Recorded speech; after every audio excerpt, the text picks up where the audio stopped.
very dark, with high, prominent cheekbones and eyes set wide in her face. She reminds him of someone he knew many years ago but can't remember who. Fife likes the sheen cast by her smooth brown skin. She is a home-cared day nurse and doesn't have to wear a uniform on the job unless the client requests it. Emma, when she hired Renee, had specified, "No uniform, please. My husband does not want a uniformed nurse."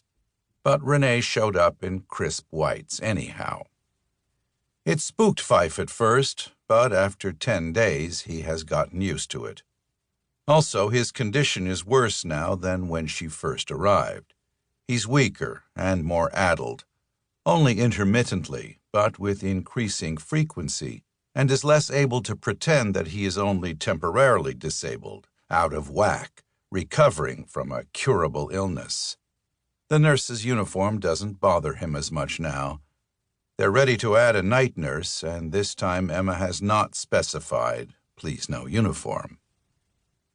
Renee pushes the wheelchair across the kitchen, and as they pass through the breakfast room, Fife flashes a glance out the tall, narrow, 20-paned window and down at the black, domed tops of umbrellas fighting the wind on Sherbrooke.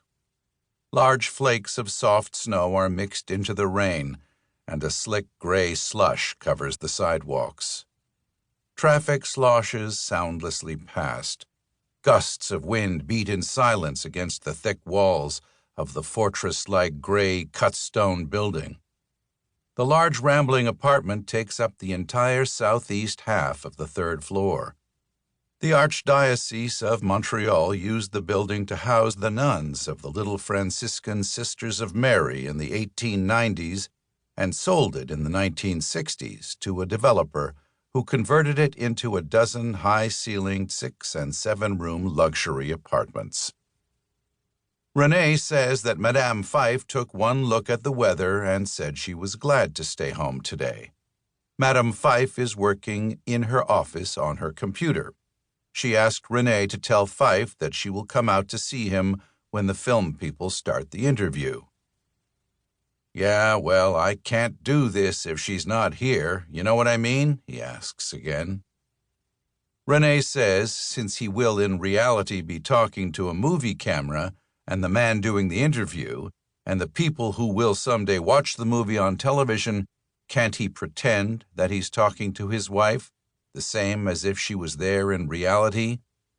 He says, "You talk too much." "You asked if I knew what you mean about wanting her to hear you in the interview." "Yes, I did, but still, you talk too much." She slides open the heavy pocket door to the living room and shoves the wheelchair over the high threshold into the darkened room. The Fifes' apartment was originally occupied by the Monseigneur, who supervised the seminary.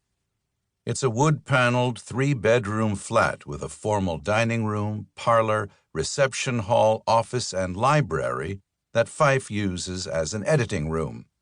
He bought the apartment in the late 1980s when the bottom fell out of Westmount real estate. Leonard Fife and Emma Flynn are childless, bilingual, socially attractive, and artistic semi-celebrities, and over the years they have adapted the rooms to suit the overlapping needs of their professional and personal lives. Nothing in the room is the way he remembers it.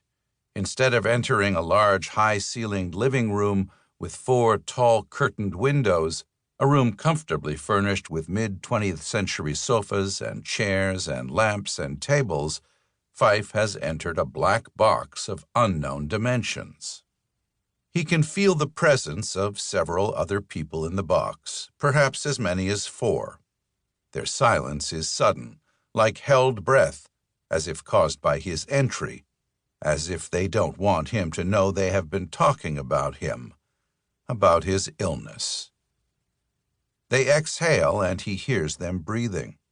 His sense of smell and taste are nearly deadened, and his sight has turned cloudy, but his hearing is still reliable. "Over here, Leo."